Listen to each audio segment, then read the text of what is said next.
नमस्कार and welcome you to world affairs. मैं हूं प्रशांत धवन। नाउ रिसेंटली ये टॉपिक बहुत ही ज्यादा न्यूज में है। इस पर आपने कई आर्टिकल देखे होंगे जहां पर यह लिखा है कि ब्रह्मोस मिसाइल जो इंडिया ने गलती से पाकिस्तान को मार दिया था 2022 में, इसकी वजह से इंडिया को टोटल खर्चा फेस करना पड़ा 24 करोड़ रुपीस का। नाउ मैं यहां पर ये ऐड कर दूं कि यह खर्चा कई गुना ज्यादा हो सकता था अगर इस मिसाइल में एक प्रॉपर वॉरहेड लगा होता, मगर सिंस ये मिसाइल आप कह सकते हैं सिंपल लैंग्वेज में एम्प्टी था, कोई वॉरहेड यहां पर था नहीं, तब भी 24 करोड़ रुपए का खर्चा भारत को उठाना पड़ा। नाउ अचानक से ये बात रिसेंटली दिल्ली के हाई कोर्ट में क्यों कही गई, फॉर्मर इंडियन एयरफोर्स के एक ऑफिसर आज के समय सरकार पे आरोप क्यों लगा रहे हैं, डिस्कस करेंगे ये टॉपिक। बहुत कुछ आपको जानने को मिलेगा, मगर आगे बढ़ने से पहले आपसे क्वेश्चन पूछूंगा। क्वेश्चन ये है, देखो इस टॉपिक पर मैं वीडियोस बना चुका हूं, आपको समझा चुका हूं कि नेटो प्लस क्या होता है। यूएसए कोशिश यही कर रहा है कि इंडिया को नेटो प्लस का मेंबर बनाया जाए।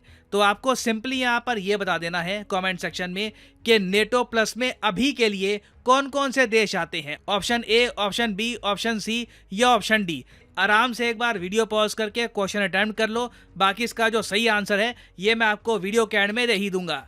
ऑलराइट, सो 9 मार्च 2022 ये वही डेट है जब इंडिया ने गलती से एक ब्रह्मोस मिसाइल मिसफायर करके पाकिस्तान के मियां चानू एरिया में हिट कर दिया था।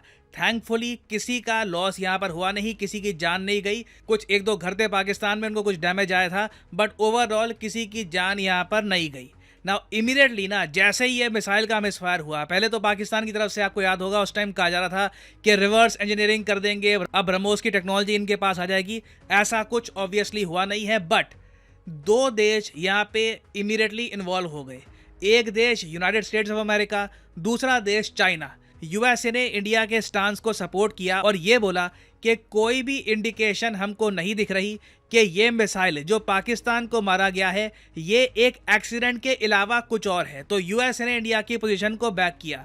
चाइना ने अपनी तरफ से इंडिया पे प्रेशर डाला और जो पाकिस्तान की पोजीशन है इसको आगे इको किया। चाइना ने ये कह दिया कि इस इंसिडेंट की प्रॉपर इन्वेस्टिगेशन होनी चाहिए और इंडिया को अपने मैकेनिज्म चेक करने चाहिए, इंश्योर करना चाहिए कि ऐसा एक्सीडेंट इन द फ्यूचर ना हो। नाउ इनिशियली जब ये मिसाइल मिसफायर हुआ, इंडिया में कई लोगों ने ये भी थ्योरी बनानी स्टार्ट कर दी कि इंडिया ने ये इंटेंशनली किया है, जबकि इसमें कुछ रियलिटी थी नहीं, ये जेन्युइनली एक मिस्टेक थी। और इसलिए 23 अगस्त 2022 को 3 इंडियन एयरफोर्स के ऑफिसर्स को रिस्पॉन्सिबल ठहराया गया इस मिसफायर के लिए और इनको नौकरी से निकाल दिया गया, सस्पेंड नहीं किया, ऑल टुगेदर इनकी नौकरी खत्म कर दी गई।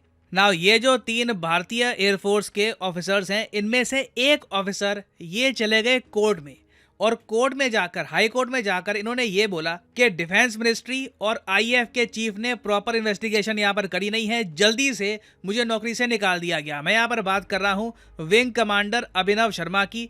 इन्होंने केस कर रखा है आज के समय भारत के रक्षा मंत्रालय और इंडियन एयरफोर्स के चीफ के ऊपर।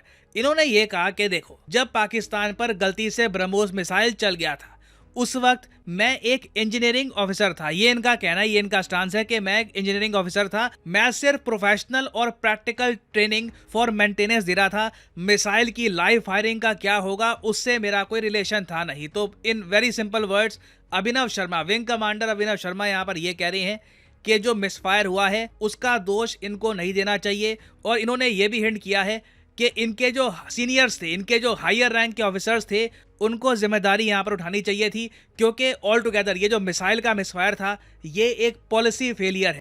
तो इससे देखिए आईएएफ के चीफ और रक्षा मंत्रालय पर प्रेशर तो आता है खुद को डिफेंड करने का कि हमने जो ये 3 आईएएफ ऑफिसर्स की नौकरी खत्म करी है, इसके पीछे रीजन क्या है, ये क्यों किया गया। अब भारत सरकार ने इस केस से रिलेटेड 2 बड़ी स्टेटमेंट्स दी हैं।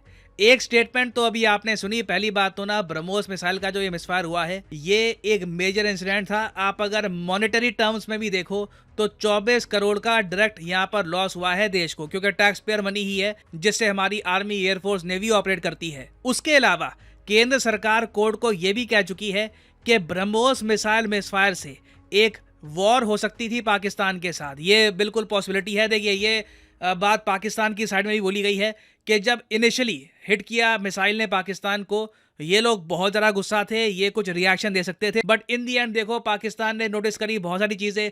इनके यहाँ इंटरनल इंस्टेबिलिटी थी, उसके अलावा कल को ये मिसाइल लॉन्च करते, इंडिया उसको शूट डाउन कर देता, फिर इंडिया वापस मिसाइल लॉन्च करता, पाकिस्तान उसको झेल ना पाता। ये सब बातें ऑब्वियसली इन्होंने कैलकुलेट करी है, बट एक बार को स्मॉल स्केल वॉर पाकिस्तान के साथ हो सकती थी। Situation could have gone much worse. और साथ ही साथ जैसे मैंने पहले मेंशन किया था, जैसे ही ये मिसाइल मिसफायर किया, यूएसए और चाइना ने इस पर स्टेटमेंट देनी स्टार्ट कर दी। इंटरनेशनल कम्युनिटी के दो मेजर कंट्रीज यहां पर इन्वॉल्व हो गए और कहीं ना कहीं एक इंटरेस्ट था, इस बात को जानने का इंटरेस्ट था कि ये मिसफायर हुआ कैसे, हाउ डिड दिस हैपन। तो अगर सारी कहानी मिसफायर की भारत सरकार ओपन कर देती है कि किस तरीके से ये मिसाइल मिसफायर हुआ, कौन सा प्रोसीजर प्रॉपर्ली फॉलो किया नहीं, तो इससे इंडियन एयरफोर्स के ब्रह्मोस मिसाइल के जो सीक्रेट्स हैं ये दुनिया के सामने भी आ सकते हैं। इंडिया की सिक्योरिटी के पर्सपेक्टिव से आप अगर देखें तो सारी बात ओपन करना हमारे हित में होगा नहीं। तो इसलिए भारत सरकार ने अभी के लिए ये कहा है कि जो पिटिशनर हैं आईएएफ के ऑफिसर, इनको टर्मिनेट किया गया था प्रेसिडेंट्स प्लेजर क्लॉज के अंडर। और अभी भारत सरकार का ये एम्फेसिस है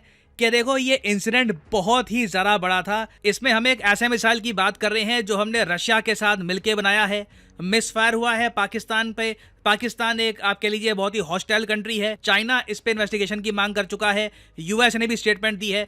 तो इंडिया देखिए central government refuse to discuss the evidence on record in its reply and said that it will have adverse impact on the security of the state. तो ये देखिए एक बहुत ही इंटरेस्टिंग केस हो गया है विंग कमांडर शर्मा का, और इवेंचुअली देखना होगा कि दिल्ली हाई कोर्ट क्या कहता है। क्या विंग कमांडर शर्मा को वापस अपनी नौकरी मिलेगी या फिर कुछ कंपनसेशन में मिलेगा, या फिर इन दी एंड हाई कोर्ट सरकार के साथ ही एग्री करेगा। तो ये मैं कहूँगा टॉपिक न्यूज़ में रहेगा, और इससे रिलेटेड, इस टॉपिक से रिलेटेड और भी बहुत सारी डिटेल्स इवेंचुअली सामने आएंगी।